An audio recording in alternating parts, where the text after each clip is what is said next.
अस्सलाम वालेकुम, आप देख रहे हैं IM TV और मैं हूं आपका मेज़बान गालिब सुल्तान। परवेज़ हूद एक उस्ताद और समाजी कारकुन हैं जिन्हें पाकिस्तानी टॉक शोज़ में अक्सर लिबरल या आज़ाद ख्याल तबके की तर्जुमानी के लिए मदऊ किया जाता है। यही वो गलती है जिसकी वजह से इस्लाम और पाकिस्तान के ख़िलाफ़ बोलने वाले शख्स की हिम्मत में बेपनाह इजाफा होता जा रहा है। नाज़रीन, गरीदा फ़ारूकी के टॉक शो में इस शख्स का कहना था कि 1973 से पढ़ाना शुरू किया। उस वक्त आपको बमुश्किल एक लड़की बुरके में दिखाई देती थी, अब तो हिजाब बुरका आम हो गया है। आपको नॉर्मल लड़की तो शाज़ो नादिर ही नज़र आती है।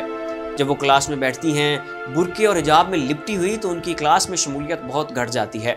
यहाँ तक कि पता ही नहीं चलता कि वो क्लास में बैठी हैं कि नहीं।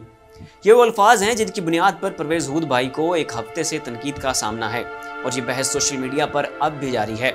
इससे पहले कि इस वाक़े पर परवेज़ हूद की नफ़ी की जाए, इससे पहले हम जान लेते हैं असल में परवेज़ हूद हैं कौन। ये एक उस्ताद और समाजी कारकुन हैं। इनके नाम के साथ लफ्ज़ साइंसदान भी आता है। नाज़रीन, परवेज़ हूद को मुतअद्दिद आला यूनिवर्सिटियों से इस्लाम दुश्मन और पाकिस्तान दुश्मन बयानात और असबाक पढ़ाने पर बरतरफ किया जा चुका है। फोरमैन क्रिश्चियन कॉलेज लाहौर का एक बड़ा निजी तालीमी इदारा है जहाँ से परवेज़ हूद भाई को उनके इस्लाम और पाकिस्तान दुश्मन ख्यालात की वजह से बरतरफ कर दिया गया। परवेज़ हूद वहाँ कॉलेज के तुलबा को ये तालीम दे रहे थे कि दो कौमी नज़रिए की कोई अहमियत नहीं, नज़रियात से बालातर होकर और मजहब से दूर रहकर ही मुल्क को तरक्की की राह पर गामजन किया जा सकता है। ये कहना था जी परवेज़ हूद साहब का। इससे कल परवेज़ हूद भाई को इनके इन्हीं ख्यालात की वजह से Lahore university of management sciences से भी बरतरफ कर दिया गया था। लेकिन कमाल की बात यह है कि इन दोनों इदारों से परवेज़ हूद भाई की बरतरफी में इन कॉलेजों की इंतजामिया का कोई किरदार नहीं था। नाज़रीन, इसके बरक्स दोनों कॉलेजों के तुलबा और तालिबात ने इनके खिलाफ शिकायत की थी कि मसूफ तुलबा और तालिबात को इस्लाम, पाकिस्तान, नज़रिया पाकिस्तान के खिलाफ लेक्चर बड़े सख्त अल्फाज में देते हैं और परवेज़ हूद की मुखालफत करने या इनके लेक्चर के खिलाफ बोलने वाले तुलबा और तालिबात से प्रोफेसर साहब सख्ती से पेश आते हैं और इनको ये धमकी भी देते हैं कि वो एक ताकतवर लॉबी के आदमी हैं और उनको कॉलेज से निकलवा देंगे। इतलात के मुताबिक दोनों कॉलेजों के तुलबा और तालिबात ने निचली सतह की इंतजामिया से इनकी शिकायत भी की थी, लेकिन इनकी सुनवाई नहीं हुई, जिसके बाद आला सतह पर शिकायत की गई और इनके लेक्चर को सबूत के तौर पर पेश भी किया गया। इंक्वायरी मुकम्मल होने के बाद इनकी और इनके साथी लेक्चरार की बरतरफी अमल में आई थी। इस पूरी सूरत हाल का अगर रियासत की सतह पर जायजा लेकर उस शख्स को सजा दी जाती तो आज इस शख्स में इस कदर जसारत कतई नहीं होती कि वो मुल्क की बुरका पोश खवातीन की तौहीन कर पाता। लेकिन हुकूमत और रियासत इस जैसे शख्स के खिलाफ न जाने क्यों कार्रवाई करने से खौफजदा हैं। परवेज़ हूद के इस मुतनाज़ बयान के बाद सोशल मीडिया पर इस हवाले से जो बहस छिड़ी है उसके कई रुख हैं।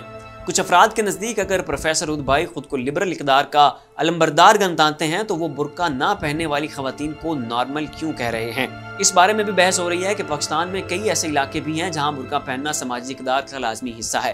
तो क्या परवेज़ हूद का हालिया बयान इन खवातीन की हौसला शिकनी नहीं है? ये एक हकीकत है कि खवातीन का लिबास कभी भी उनकी काबिलियत का पैमाना हरगिज़ नहीं हो सकता।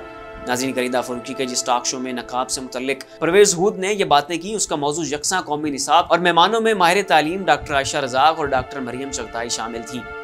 नाज़रीन को जिस बात ने सबसे ज़्यादा ठेस पहुँचाई वो दरअसल परवेज़ हूद का ये जुमला था कि बुरके में आपको नॉर्मल लड़की तो शाज़ो नादिर ही नज़र आती है। अब अवाम इनसे पूछ रहे हैं कि लड़की के नॉर्मल होने या ना होने का ताल्लुक उसके लिबास से क्यों जोड़ा जा रहा है। बज़ाहिर ये कहना कि बुरका पहनने वाली खवातीन नॉर्मल नहीं हैं बिल्कुल गलत है और ये भी गलत है कि ये इनकी सरगर्मियों में रुकावट है। एक आम मर्द से लेकर ऐसे मर्द जो बज़ाहिर तालीम याफ्ता हैं, ये तमाम ही खवातीन और उनके कपड़ों से लगाव रखते हैं। प्रोफेसर साहब का बुरका पहनने वाली खवातीन के खिलाफ बात करना इस बात की एक और मिसाल है कि सेकुलर मर्द खवातीन के कपड़ों से आगे सोच ही नहीं सकते। खैर नाज़रीन, ये एक शर्मनाक अमल है। मौसूफ मुल्क भर की यूनिवर्सिटियों का दौरा करें तो उनको मालूम होगा कि क्लास में अव्वल आने वाली लड़की भी पर्दा किया करती हैं। हिजाब पहनने वाली खवातीन के दकियानूसी ख्यालात उतने ही गलत हैं जितनी मॉडर्न खवातीन के बारे में ऐसे ख्यालात गलत हैं। ये बमकसद बातें भी की जाती हैं कि पाकिस्तान के ऐसे इलाके जहाँ बुरका पहनना समाजी इक़दार का हिस्सा है, ऐसा पाकिस्तान में कहीं भी नहीं है। खवातीन बुरके का इस्तेमाल शरीयत के तहत करती हैं। खैबर पख्तूनख्वा की यूनिवर्सिटी में तमाम लड़कियां बापर्दा होती हैं और उनमें से मुतअद्दिद लड़कियां पोजीशन भी लेती हैं। नकाबी और हिजाबी लड़कियां भी पढ़ाई में होती हैं और वो काबिल भी हैं और क्लास की सरगर्मियों में हिस्सा भी लेती हैं। वो लोग जो हिजाब की पाबंदी के खिलाफ हैं उन्हें यह मालूम होना चाहिए कि जो लड़कियां अपनी मर्जी से हिजाब पहनती हैं उनकी तज़हीक नहीं की जा सकती। कोई ऐसा कह भी कैसे सकता है कि आज़ादी का मतलब ये है कि आप लोगों से ये कहें कि वो अपने बुरके उतार दें। परवेज़ हूद ने हमेशा लिबरल सिस्टम का साथ दिया है और वो हमेशा इस्लामी कल्चर और शरीयत पर गैर ज़रूरी बातें करते रहे हैं। उनका अंदाज़ा गुफ्तगू शाइस्ता नहीं है, अनाक़े खौल में लिपटा हुआ है और पाकिस्तानियों का और इस्लाम का मजाक उड़ाना इस शख्स की आदत है। सोशल मीडिया पर पाकिस्तानी खवातीन परवेज़ हूद से ये मुतालबा कर रही हैं कि आप कौन होते हैं इस्लामी रियासत में इस तरह की बातें करने वाले। अब एक मरतबा फिर वो वीडियो भी शेयर की जा रही है जिसमें गवर्नर पंजाब फैसलाबाद की एक यूनिवर्सिटी में बुर्का पोश तालिबा को 18 मेडल पहना रहे हैं। वो वीडियो परवेज़ हूद साहिब के लिए वायरल की गई है कि वो आंखें खोल कर खुद ही देख लें कि बुर्के में खवातीन किस कदर मुतहर्रिक हो सकती हैं। ठीक कहा, परवेज़ हूद ने 1973 से पढ़ाना शुरू किया। उस वक्त उनको बामुश्किल कोई एक लड़की बुर्के में दिखाई देती थी, लेकिन अब पाकिस्तान की हर यूनिवर्सिटी में बुर्का पोश खवातीन की भरमार है, जो ये बात साबित कर रही है कि बुर्का तरक्की की राह में रुकावट ना कभी था और ना कभी है और ना ही कभी होगा। नाज़रीन, फिल वक्त के लिए इतना ही। मज़ीद अपडेट्स के लिए देखते रहिए IMTV। इसी के साथ अपने मेज़बान गालिब सुल्तान को इजाज़त दीजिए। अपना ख्याल रखिएगा। अल्लाह हाफ़िज़। अगर आपने अभी तक हमारा चैनल सब्सक्राइब नहीं किया है तो फौरन इस सब्सक्राइब के बटन पर क्लिक कर दें और साथ ही बने बेल आइकन पर भी क्लिक कर दें ताकि हमारे चैनल की तरफ से आने वाली तमाम लेटेस्ट अपडेट्स आप तक बर वक्त पहुंच सकें। बहुत शुक्रिया।